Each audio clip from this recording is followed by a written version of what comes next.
Alô? Bom, vamos começar? Alô?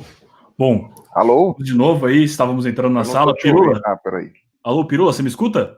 Oi, agora eu tô te ouvindo, Antônio. Ah, Desculpa, eu perfeito. tava Bom, quem sabe faz ao compartilhando. vivo. Não, eu É tava assim mesmo, compartilhando no Stories aqui sem para todo problema, aí o mundo, pessoal vai entrando. para todo Bom, mundo ver. Peraí que ainda não enviei, eu só eu só tranquilo, gravei. tranquilo. Eu vou introduzindo então, de qualquer maneira. Apareceu aí eu gravando? Bom, a gente já estava ao vivo já fazia uns 2 minutos, Ah, mas acho que é assim tá bom. mesmo, faz parte, primeiras transmissões aí. Ainda bem que não falei nada grave. Sem problemas. Bom, obrigado aí a todos os nossos ouvintes. Desculpem as intercorrências do começo da transmissão. Meu nome é Antônio Viana, eu trabalho no time de parcerias de conteúdo do YouTube e gostaria de agradecer desde já o pessoal da Campus Party pelo convite para a gente participar aqui desse painel do Green Deal. Estou aqui para conversar rapidamente com o Pirula sobre os impactos ambientais da pandemia.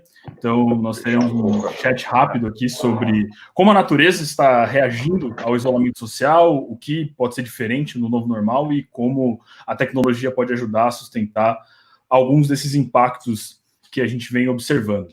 Bom, estou aqui com uma figura que dispensa apresentações, mas já apresentando, gostaria de, enfim, para quem não conhece, apresentar o Pirula, que é biólogo, paleontólogo, doutor em zoologia pela USP, youtuber, palestrante e divulgador científico, um dos pioneiros na divulgação de vídeos, começou a atuar no YouTube lá em 2011, época heróica da plataforma, é conhecido por ter vídeos de longa duração que deram origem até uma nova unidade de medida de tempo, né? Um pirula que equivale aí a aproximadamente 40 minutos, se eu não me engano, né? Não, E tá meia hora, tá meia hora. Caiu meia um hora, meia pouquinho. hora. Bom, tá Caiu um variando pouquinho. É a cotação unidade. igual ao dólar. Exato. Bom, e além disso, também é conhecido por abordar temas espinhosos aí, envolvendo religião, ciência e meio ambiente. O Pirula foi vencedor do prêmio Shorty Awards em 2014, na categoria Educação, e é um dos criadores do projeto Science Vlogs Brasil. Seu canal hoje conta com aproximadamente 900 mil inscritos, canal esse que eu tenho o prazer de gerenciar aí aproximadamente um ano. Então, para quem não conhece, se inscrevam no canal. O Pirula tem um trabalho muito interessante aí na plataforma. Recomendo muito que vocês acompanhem. E, bom, eu convidei ele para participar hoje aqui de uma conversa bem direta sobre, enfim, como a natureza está reagindo aí aos efeitos do isolamento social. E separei algumas perguntinhas para a gente facilitar essa conversa, Pirula.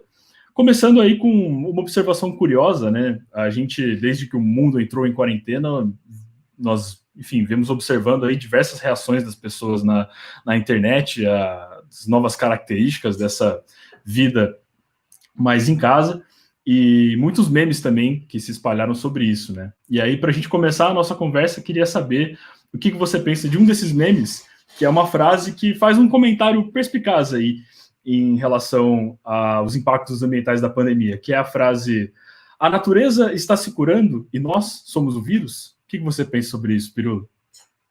Bom, antes de mais nada, quero agradecer demais o convite para falar na Campus Party. Eu usualmente sou convidado honrosamente para a Campus Party, dessa vez online, né? Um pouco mais sem graça, mas também um pouco mais fácil. Né? Então, agradeço bastante para quem chegou aqui de surpresa também. Não é uma conversa com a Maria Bethânia, tá certo? É porque eu fiz a barba e aí geralmente eu acabo ficando um pouco MPB. Bom, né? Ou ao seu Valença no começo de carreira também. Mas, bom, com relação a essa questão do vírus, vocês estão me ouvindo bem, né? O microfone tá ok, beleza.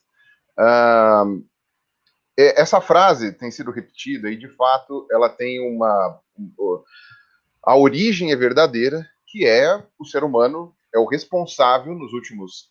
Na verdade, se você for muito preciosista, você pode dizer que nos últimos 12 mil anos, mas sendo mais, vamos dizer, um pouco menos abrangente, 500 anos, desde a época das grandes navegações, e mais intensamente nos últimos 150 anos, o maior responsável por degradação ambiental do planeta. Tá? Degradação ambiental, extinção de espécies, mudança de paisagens naturais e poluição. Na verdade, poluição, o ser humano é o único, é a única causa de poluição, porque, por definição, poluição só o ser humano pode causar. Só que o que acontece? a grande diferença do ser humano para outras formas de mudança ambiental que já aconteceu no passado, e eu posso citar aí, por exemplo, uma que é bem conhecida, que é bem citada, inclusive em documentários e tal, que foi quando você estava no pré-cambriano, ainda no começo da vida e tal, e surgiu a fotossíntese. A fotossíntese libera oxigênio na atmosfera, oxigênio esse que era um gás estranho, né? No caso não na atmosfera, nos oceanos e depois na atmosfera, né? E como a vida toda na época era anaeróbica, né? Ou seja, não usava oxigênio para viver, nem para respirar, nem nada, e também vivia nos oceanos, morreu. Foi o primeiro evento gigantesco de extinção em massa, simplesmente pelo uso de oxigênio, que é pela produção de oxigênio pelos primeiros seres fotossintetizantes. Extinção em massa, a gente não sabe quanto, mas deve ter morrido 90% por causa de um tipo de organismo vivo.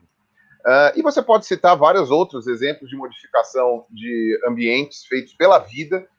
Recifes de coral é um exemplo, né? Posso citar vários outros aqui, que acabam gerando uma mudança aí no ambiente que acaba extinguindo um lado ou ajudando do outro. A diferença do ser humano o ser humano é a primeira vez, né, acontece a primeira vez na história, em que uma entidade viva, uma espécie viva, gera uma mudança a nível mundial da biosfera, e ela é consciente disso, podia fazer alguma coisa para mudar e não faz. Né? A gente não espera consciência ambiental de bactérias fotossintetizantes, mas a gente espera um pouco de noção de seres vivos como nós, que temos a noção e podemos evitar o que está acontecendo. Talvez a gente não pudesse evitar 500 anos atrás, porque você não tinha noção de nada naquela época, ainda que seja muito triste o que aconteceu, o genocídio, não só de espécies, como de seres humanos também. Né, de outras espécies, né, como também da espécie humana, que é a nossa própria espécie. Mas hoje a gente poderia evitar certas coisas. Então, dizer que o ser humano é o vírus seria uma coisa um pouco exagerada, né, digamos assim. A gente não é o vírus. Né? A gente está sendo, entre outras espécies, uma entidade causadora de mudanças ambientais, climáticas, de paisagem e de extinção de espécies. E, infelizmente, o coronavírus não é exatamente uma cura, né? Uma cura, assim, uma vacina, ou, enfim, a Terra se vingando da gente. Talvez seja uma questão de causa e consequência, por exemplo, porque a maior parte dos vírus que acabam entrando em contato com seres humanos e gerando novas epidemias são devido à destruição ambiental, ou seja, o ser humano passa a entrar em contato com vírus que estavam na natureza, em outros animais em que esses vírus são inofensivos, mas para a gente não é, ou então por causa de pecuária, né? Então, que também é um uso natural que gera poluição, gera gás de efeito estufa, gera questões de impacto ambiental muito grande, destruição de biomas, e para algumas pessoas também uma questão ética de crueldade, etc. Assim. Então, você tem aí a questão de causa e consequência do ser humano destruindo o meio ambiente, e isso acaba impactando na nossa vida quando a gente tem um vírus desse novo aí sendo liberado aí e pegando as pessoas, sendo extremamente contagioso. Então a gente não pode dizer que seja uma coisa assim da natureza se vingando, né? E tampouco vai ser uma vacina, porque a quarentena não vai ser para sempre, a quarentena vai ser por um período muito curto de tempo. A maior parte dos poluentes que estão deixando de ser liberados agora no período de quarentena, que já está acabando em muitos países, e aqui no Brasil nem funcionou direito, são poluentes de curta duração, são poluentes ou mais pesados, ou poluentes que são liberados o tempo todo e por isso estão na atmosfera, que são os que causam fumaça, fuligem, material particulado, principalmente dióxido de nitrogênio, monóxido de carbono, que sai de escapamento e tal. E isso daí você para de produzir, cai, você volta a produzir e volta. Né? Então, a menos que a gente parasse de usar carro, não tem como ficar de buenas por um tempo. E no que diz respeito à mudança climática, né, que seria uma vantagem da quarentena, né, do isolamento social, em que você teria menos produção, menor produção de gases do efeito estufa, infelizmente esses gases são aí de longa duração na atmosfera. A proporção de gás carbônico que é produzida, ela demoraria décadas para abaixar, se você parasse a produção hoje ou diminuísse drasticamente. Então não vai ser uma quarentena de alguns meses, ainda que seja a pior dos cenários, lá de 2 anos, que não vai acontecer de jeito nenhum, né? Não vai acontecer grandes mudanças. Então, nem a gente é um vírus, nós somos responsáveis por uma série de coisas, mas não daria para dizer isso, o coronavírus é a cura de jeito nenhum, longe disso. Se for uma cura, é uma cura bem ineficiente. Perfeito, perfeito. Cara, excelente análise da frase, né? Acho que fica aí o convite para sempre refletir nos memes que, enfim, a gente recebe e compartilha. E, bom, você mencionou um pouco dos poluentes da mudança climática, mas você percebe alguma outra mudança na natureza, assim, com base no que você vem estudando e lendo a respeito, nesses meses de isolamento social? Como você acha que a natureza tem reagido a essa nova configuração das coisas? A gente vê notícias pelo mundo, né? E seria uma coisa até meio que esperada, com as pessoas em casa, nos lugares em que a quarentena foi efetiva, você tem uma maior confiança, né? Por exemplo, de outros seres vivos de poder andar por aí e tal. Então o pessoal fez avistamentos de animais que há muito tempo não eram vistos na região metropolitana, de vários países, da Índia, da China, enfim, dos Estados Unidos, do Brasil. Teve até um caso, né, ele é um grupo irmão dos felídeos, né, lá da Índia, que acreditava que fosse uma subespécie extinta, né, mas não foi confirmado. Então você tem aí esse tipo de coisa. Mas para a coisa realmente ser efetiva, a gente teria que ter, por exemplo, uma suspensão de várias atividades que a gente não tem muito como controlar. A gente não sabe como foi a quarentena em regiões rurais, né? A região rural, regiões mais afastadas, são as que estão na linha de frente ali da devastação, não só pela questão de pecuária, quanto pela questão de grilagem, que é a principal, né? A grilagem é a principal, né? Que é um mecanismo ilegal de aquisição de terra pública, né? Você falsifica documentos para pegar para você terras públicas da União. Como não tem fiscalização e ninguém tem controle, porque o Brasil é gigantesco, essas pessoas passam impunes e ganham muito dinheiro, colocando, às vezes, na mão de laranjas, tal, não sei o que, e vendendo para a galera. E eles já devastam e muitas vezes vendem para grandes proprietários de terra, esquentam a terra, né? O lote, vendem para grandes proprietários de terras, ou madeireiros vão lá e invadem, garimpeiros, dependendo da situação. Então, quer dizer, isso, infelizmente, não vai parar. Não parou. Muito pelo contrário, o pessoal aproveitou a quarentena para invadir. A galera fala o Brasil tem muita reserva indígena, não precisa de mais. Beleza, mas eles falam como se essas reservas indígenas fossem herméticas e ninguém entrasse. A reserva do Xingu, que é uma das mais bem policiadas, digamos assim, mais conhecidas, com mais holofotes. Gente, tem uns lugares lá que estão uns buracos gigantescos que o pessoal abriu para garimpo, que não só polui os rios, como também é contaminante, né? Os indígenas comem os peixes daquela região, né? Não só os indígenas, né? Pessoas, inclusive, de áreas externas, né? Porque o rio não está circunscrito à reserva. Então, você tem todos esses problemas que acabam sendo atrocidades, né? São atrocidades que estão sendo cometidas justamente por falta de fiscalização, não só porque o governo é extremamente conivente, como também porque o coronavírus deixou as pessoas mais reclusas, né, por causa dessa questão da quarentena, e todo mundo está focado numa coisa só. Com relação ao resto, o pessoal está aproveitando para passar boiada, né, como já disse o nosso digníssimo antiministro. Então, quando a gente vai ver esse tipo de realidade, infelizmente, eu acho que é até pior. Eu acho que é até pior. No Brasil, pelo menos. Em outros países do mundo, eu não sei. Né? Não tenho conhecimento com relação à fiscalização de outros países do mundo, mas eu sei que nas áreas rurais, você não pode colocar o pessoal da roça, da fazenda, em casa, né? Primeiro que eles já têm pouco contato social, né? As casas são muito afastadas, você não tem tanto convívio assim, etc. Mas quando você vai ver quem está mais afastado, né? Você não tem como evitar. E além do que, a gente precisa de comida. Então a coisa fica mais complicada, eu acho. Total. Bom, Pirula, acho que além dessas mudanças que a gente vem observando, você acha que tem lições que a gente pode tirar de tudo isso? Talvez alguma coisa que a gente tenha parado de fazer durante a quarentena enfim, que as pessoas possam mudar, hábitos que, enfim, as pessoas possam abandonar ou coisas que possam ser feitas diferentes depois que as coisas se reconfigurarem no novo normal? Eu acho que muita gente sentiu falta, né, de coisas que agora conseguiu perceber. Né? O pessoal está sentindo falta de sair na rua, coisa que antes as pessoas queriam ficar em casa. Né? As pessoas provavelmente vão ficar. Eu estou falando em grandes cidades, né? Eu falo por São Paulo, que é o que eu conheço, mas deve valer para outras regiões. As pessoas vão ficar assim, não estão com saudade do trânsito. O trânsito melhorou, a quantidade de carros em circulação diminuiu. Isso faz com que a qualidade do ar melhore, isso é inevitável.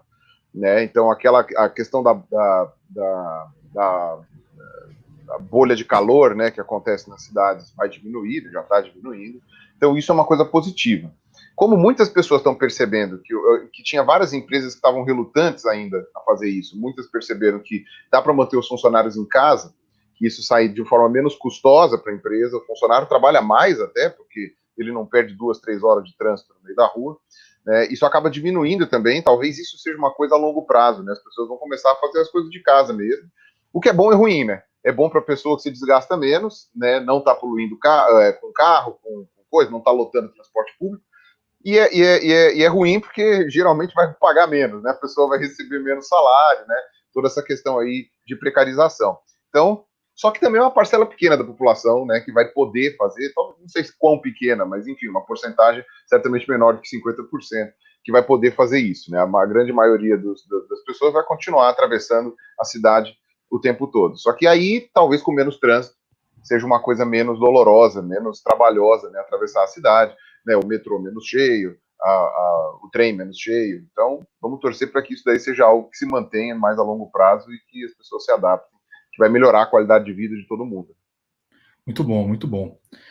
Meu caro, trazendo um pouco essa discussão para o nosso universo de conteúdo na internet, e falando também do compartilhamento desses aprendizados, né? Como você acha que criadores de conteúdo podem ajudar a dar mais visibilidade para essas pautas ligadas ao meio ambiente? Você é um cara que está, enfim, relacionado, né, a isso desde os seus vídeos sobre Belo Monte lá em 2011 até hoje, né? E, enfim, como você acha que os criadores de conteúdo podem ajudar a dar mais visibilidade para essas pautas ambientais? Eu não pensei sobre isso, porque uma coisa que eu aprendi é que muitas vezes quando você não tem nada de útil ou de correto para dizer, é melhor ficar quieto, né? Então, eu acho que se for para o influenciador falar e falar bosta, é melhor não falar nada, né? Tá ganhando mais. E a gente sabe que tem muita gente sem preparo, a gente sabe que muitas vezes você gera aquelas correntes para frente que depois de 2, 3 semanas são esquecidas, né? Recentemente a gente já teve aí o caso do Black Lives Matter, né, em que houve uma busca incessante por produtores de conteúdo negros e pessoas ligadas aos movimentos, não sei o quê. Passou aí 2 semanas, o pessoal já está arrefecendo, né? Muita gente está mantendo, tá? Aquela coisa assim, muitos desses influenciadores galgaram um espaço que não tinham antes, mas você vê que já está o pessoal abaixando, né? O que a gente não pode é ficar entrando nessa onda da internet de que tudo dura no máximo 3 semanas, 4 semanas e depois ninguém mais lembra, né? Belo Monte foi o exemplo que você citou, as queimadas na Amazônia também, todo esse tipo de coisa ligado ao meio ambiente foi uma comoção no momento, depois a galera vai... O próprio coronavírus já está assim, né? A galera, você vê, tá morrendo mais de 1.000 pessoas por dia, o pessoal já tá tipo assim, ah, não, é verdade, me dá um cafezinho. A gente se acostuma com essas notícias. Então, eu acho que os produtores de conteúdo, o que eles podem fazer é não deixar morrer esses assuntos, né? Eu acho que é a coisa mais importante. Você vê que tem vários aí ainda engajados com relação ao corona e as pessoas já estão cansando de procurar, estão ficando de saco cheio, nem dá para julgá-las, né? Porque é um tema estressante.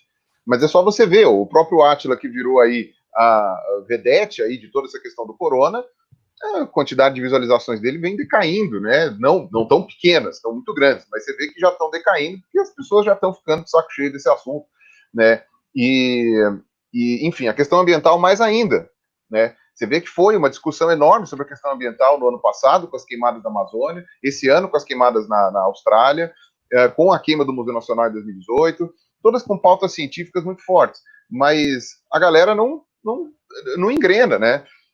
Brumadinho, Mariana, ou manchas de óleo no Nordeste. Sabia que ainda tem manchas de óleo no Nordeste?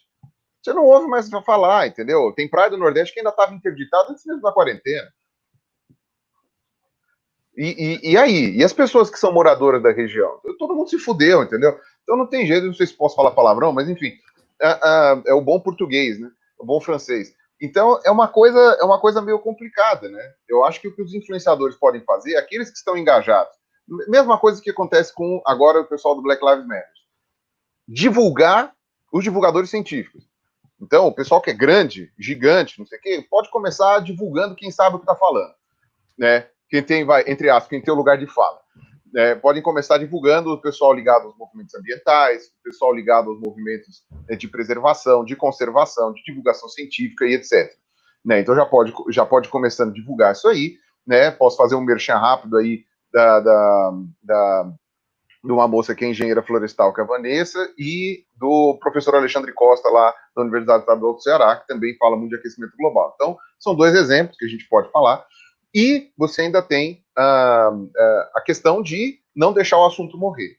Eu acho que é isso que os influenciadores principais, que não são ligados diretamente ao tema, podem fazer. Né? Eventualmente fazer uma tradução aí com curadoria, tal, não sei o quê, mas acho que esse é o mais importante, porque você vê que, né, sem querer me alongar muito, você vê que houve sempre uma movimentação muito grande para essa questão ambiental. Eu sou cria da Rio 92, né, que aí tudo era meio ambiente, tudo era camada de ozônio, era os CFCs, era a destruição do meio ambiente, era o Mico-Leão Dourado, o projeto Mico-Leão Dourado começou naquela época, estava quase extinto, era o Capitão Planeta, era tudo esse negócio voltado. 80% da galera que foi levantada, que eram crianças, adolescentes, adultos naquela época, não sei o quê, hoje é um bando de filha da puta que não liga para isso, né? Que não tá nem aí para o meio ambiente, que não se importa mais. Então, o que adiantou a Rio 92? Né? Claro, ela adiantou do ponto de vista de políticas públicas e da ONU, né? Da movimentação disso daí. Agora, para conscientização das pessoas mesmo, vira um papo vazio, vira um papo furado, né? Ah, tem que pensar no meio ambiente, tá bom. E tô pensando. Sabe? Então eu acho que esse é que é o grande problema.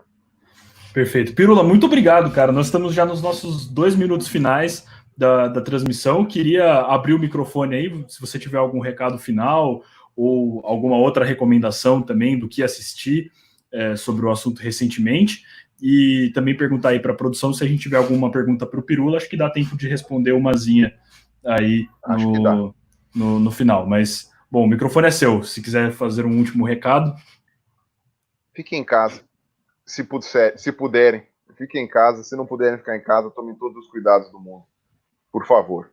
Tá? Não ouçam esses groselheiros aí que falam bobagens e que não respeitam as recomendações. Bom, se tiver alguma pergunta aí, eu respondo rapidamente, prometo não me alongar. Exato. Temos aqui o Matheus Caires Borges, que só queria falar que o Pirula é sensacional, então um elogio aí, sempre bom. Muito obrigado, Concordo contigo, Matheus. Acho o Pirula também sensacional. Muito obrigado. Minha mãe concorda.